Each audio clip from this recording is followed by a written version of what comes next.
October of 1893. The ground had been dry for 6 weeks when the first blade struck something that was not soil and was not rock. A road grading crew working a state contract outside Kabul, Missouri, in the heart of the Texas County Ozarks, had been cutting a new wagon road through a low ridge for 3 days. The foreman was a man named Harlan Josiah Pruitt. He was 46 years old, a former county surveyor with 22 years of grading and excavation work behind him in southern Missouri. He had moved more earth than most men see in a lifetime. He had never seen anything like what came up on the morning of October 14th. The blade cut through 18 inches of topsoil and into a layer of flat-laid fieldstone. Under the fieldstone were graves, not one or two, not a small cluster, row after row after row of them, each one sealed with the same deliberate capstone construction, each one aligned north to south with a precision that required intention and time and a level of planning that no casual burial ground produces. Pruitt stopped the crew. He began counting. By the end of that first day, with the road cut exposing a strip 60 feet wide and 200 feet long, he had counted more than 200 sealed graves. The ridge extended in both directions beyond the cut. Pruitt walked the surface, probing with a rod. The stone layer continued as far as he could reach in either direction. He did not need a surveyor's training to estimate the total. He had been doing this work for 2 decades. He wrote in his field log that evening that the full field likely contained no fewer than 1,800 graves. He also wrote what the open ones contained. The skeletal remains in the exposed chambers were not the remains of ordinary men.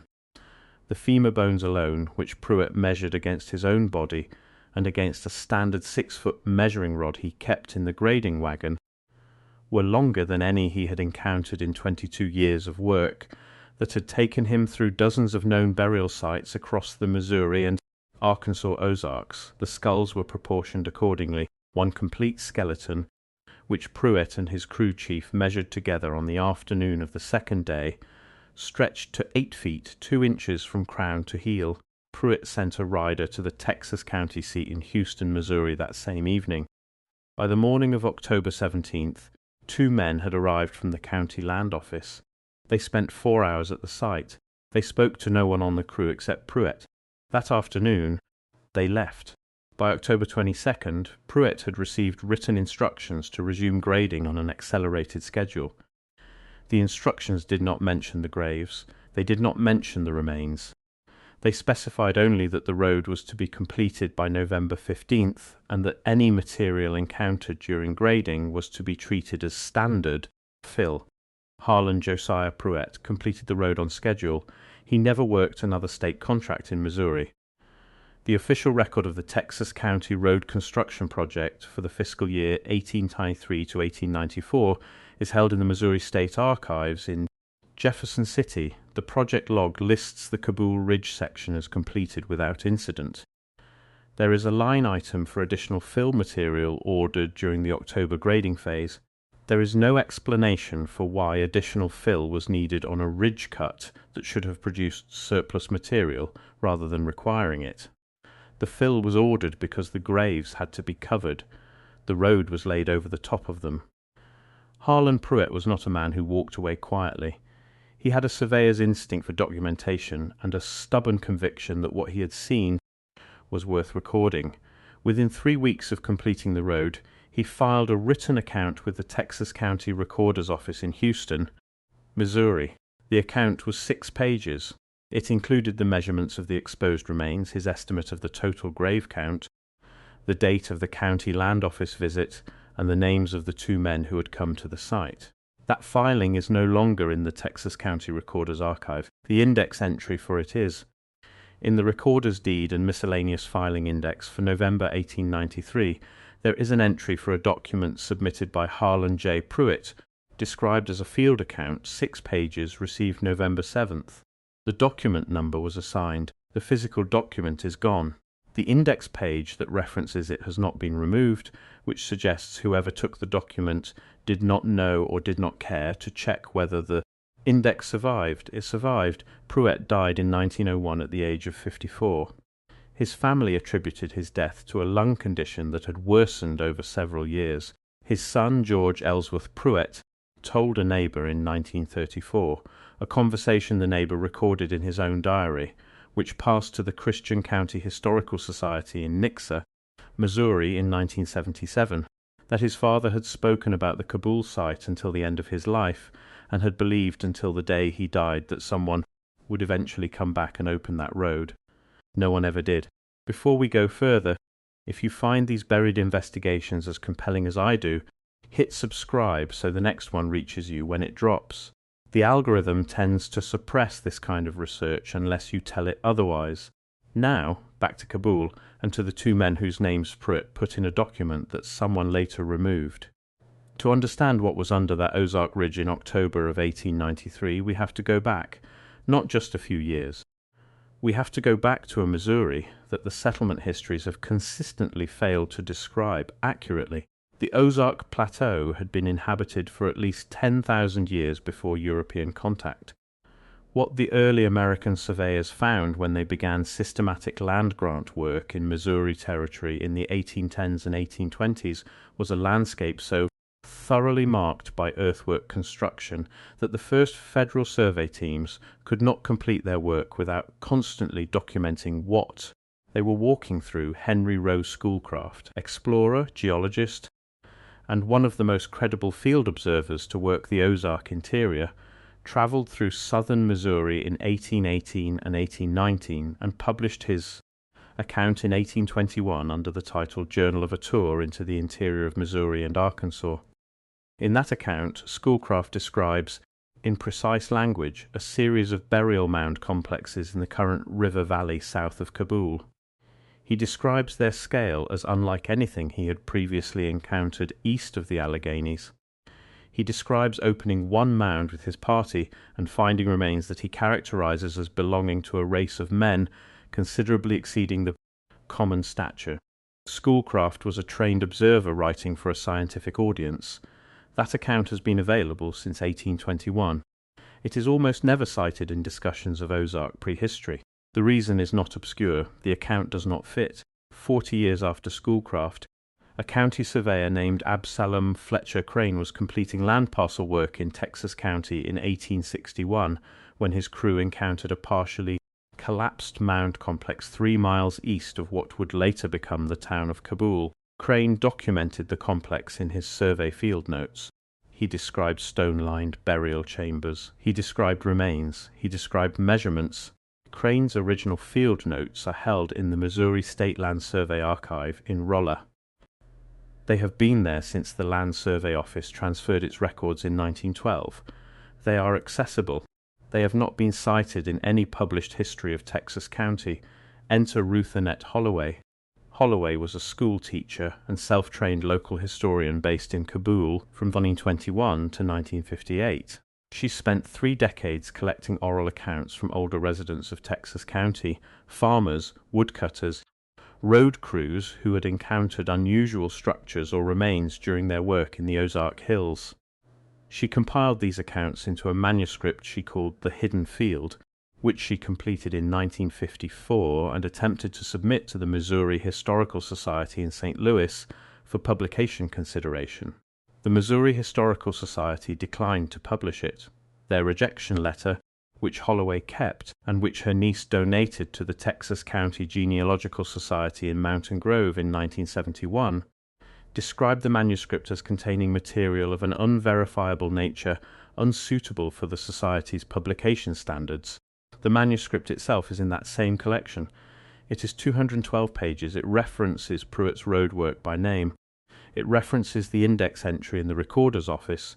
It contains the names of 11 other Texas County residents who reported, across a span of 40 years, encounters with oversized skeletal remains during construction, farming, and timber work in the hills surrounding Kabul. Ruth Holloway was not a fantasist. She was a school teacher for 37 years. She sourced every account she recorded. She was meticulous in a way that the Missouri Historical Society's rejection letter conspicuously failed to engage with on its merits. Harlan Pruitt was not the first man to encounter what lay under the Texas County ridgeline. He was simply the first man to count it. Of the 11 individuals Ruth Holloway interviewed between 1921 and 1954 who had reported anomalous skeletal finds in Texas County, 7 had at some point been visited by representatives of land survey companies or federal offices asking questions about what they had found. Several reported being asked to sign confidentiality statements. One who refused, a farmer named Curtis Dade Hollingsworth, had his land assessed and seized for tax default within 18 months. Hollingsworth had paid his taxes on time for 11 consecutive years before that assessment. The assessment record is in the Texas County Courthouse. The prior payment records are also there. Springfield, Missouri, 1887. A construction crew excavating a foundation for a commercial building on Commercial Street struck a stone burial layer at 4 feet below grade. The Springfield Daily Herald reported the find in a brief item dated March 14, 1887. The item described large bones and unusual construction. No follow-up item ever appeared in the paper. The site was built over within 2 weeks. Joplin, Missouri, 1889. Lead mine workers in Jasper County reported the discovery of a sealed underground chamber containing skeletal remains during a new shaft opening. The Jasper County mining supervisor's incident report for that quarter references the find. The supplemental report that was to be filed within 60 days was never submitted. The mining supervisor transferred to a Kansas operation the following month. Neosho, Missouri, 1891. A road crew in Newton County exposed what the foreman described in a letter to his wife as a whole city of graves going back further than any of us could see. That letter is in a private family collection documented by the Newton County Historical Society. The road was completed. The graves were not excavated. No official report was filed. This is not coincidence. This is a pattern. The Missouri State Highway Commission, which absorbed the state road contracting system in the early 1900s, maintains project records going back to the 1890s. A request filed with that archive for all project documentation related to Texas County road work between 1890 and 1900 produces records for every project in that period, except the Cabul Ridge Road. That project's physical file is listed as transferred to a federal holding archive in 1922. The Federal Holding Archive has no record of receiving it. But here is what makes the Cabul site different from every other anomalous burial ground reported in the Missouri Ozarks. Harlan Pruitt kept a second record. In addition to the 6-page filing at the recorder's office, the one that disappeared, Pruitt made a hand-drawn map of the exposed grave field on the morning of October 15th, the second day of the discovery. He drew the cut corridor, the exposed rows, the cardinal alignment of the burial chambers, and the location of the 3 chambers that had been fully opened. He noted the measurements of the remains in each of those 3 chambers. He noted the depth of the stone cap layer. He noted the direction the ridge extended. He gave that map to his wife, not to an office, not to a filing system. To his wife, Edna Lorraine Pruitt, née Shelby, with instructions to keep it away from the house papers. Edna Pruitt kept it for 41 years. In 1934, a year after Harlan's son George had the conversation with his neighbor that eventually made it into the Christian County Historical Society's records, Edna gave the map to her youngest daughter Clara Pruitt Whitfield, who lived in Springfield. Clara kept it until her death in 1961. Her son, in settling her estate, found the map among her personal papers. He did not know what it was. He kept it because it looked old and carefully drawn. As of the account documented by Ruth Holloway in her 1954 manuscript, which describes the map based on George Pruitt's description of it from 1934, the map was still in the family. Whether it remains so today, whether it still exists in any attic or filing box in Springfield or Texas County, is a question that has never been properly investigated. If that map exists, it is the only surviving primary document from the morning of October 15, 1893, when Harlan Josiah Pruitt stood at the edge of an Ozark ridge and counted 1,800 graves. The Smithsonian Institution's Bureau of Ethnology has never adequately explained why its published field survey reports for Missouri and Arkansas between 1880 and 1900 contain no reference to the burial complexes documented by Henry Rose Schoolcraft in 1819, complexes whose location in the Current river valley was precisely described and should have been investigable. It has never explained why both the Texas County Recorder's filing and the State Road Project file for the 1893 Kabul Road ended up absent from their respective archives while their index entries remained. It has never explained why Curtis Dade Hollingsworth, who refused to sign a confidentiality statement about what his farmhands found on his land, received a sudden and irregular tax assessment 18 months later. Why did the Missouri State Highway Commission's transfer of the Kabul Road project file in 1922 produce no corresponding receipt at the Federal Archive that was supposed to receive it? Why does the Texas County Recorder's Index for November 1893 contain an entry for a document that is no longer there? Why would two representatives of a county land office drive to a remote Ozark ridge, spend 4 hours examining an active grading site, and leave without speaking to anyone except the foreman, unless what the foreman had found required immediate assessment at a level above routine county administration? These questions do not go away because institutions refuse to answer them. The road that Harlan Pruitt's crew laid over the Kabul grave field in November of 1893 still exists. It is a county road today, paved and maintained, running along the same ridgeline his blades cut through in October of that year. Under that pavement, under the gravel base and the original fill material, the stone cap layer is still there. The graves are still in their rows. The alignment, north to south, deliberate, precise, has not changed.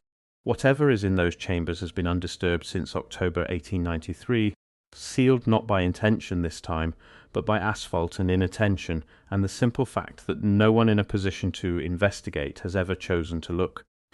Harlan Pruitt wrote that he counted 1800. He was a man who had spent 22 years measuring ground for a living. He was not guessing. Ruth Holloway spent 30 years trying to make sure someone would eventually come looking. That 6-page document, whose index entry still sits in the Texas County Recorder's Archive in Houston, Missouri, was filed on November 7, 1893. The index number was assigned, the document is gone, but the index is still there, and the road is still there, and under it, running the full length of the ridge, so is everything else. The official history of Texas County, Missouri, describes a region settled by determined farming families who cleared the Ozark Hills and built a quiet civilization out of difficult ground. What the evidence tells us, the Schoolcraft account, the Crane survey notes, the recorder's index entry, the missing project file, the manuscript Ruth Holloway could not get published, and the map that Harlan Pruitt gave to his wife on the second morning of the discovery is that the ground those families built on had already been used once, on a scale that the official history has never once acknowledged. That is not speculation, that is a sequence of documents pointing at the same ridge from 6 directions, every one of them either ignored, removed, or declined for publication. If you've made it this far, you already know that buried history does not disappear because institutions ignore it. It disappears when no one looks for it. Subscribe and share this with someone who needs to hear it. These records survive because people refuse to stop asking. Next week, I'm pulling a thread that connects the Ozark burial field to a federal land reclassification order signed in Washington in 1894, 1 year after Pruitt's Road was completed, that quietly rerouted the boundary of a federal timber reserve to cover a 12-mile stretch of the Texas County Ridge system. The order was signed by a deputy commissioner whose name appears in no other surviving federal document from that period. One name, one order, one ridge. You won't want to miss it.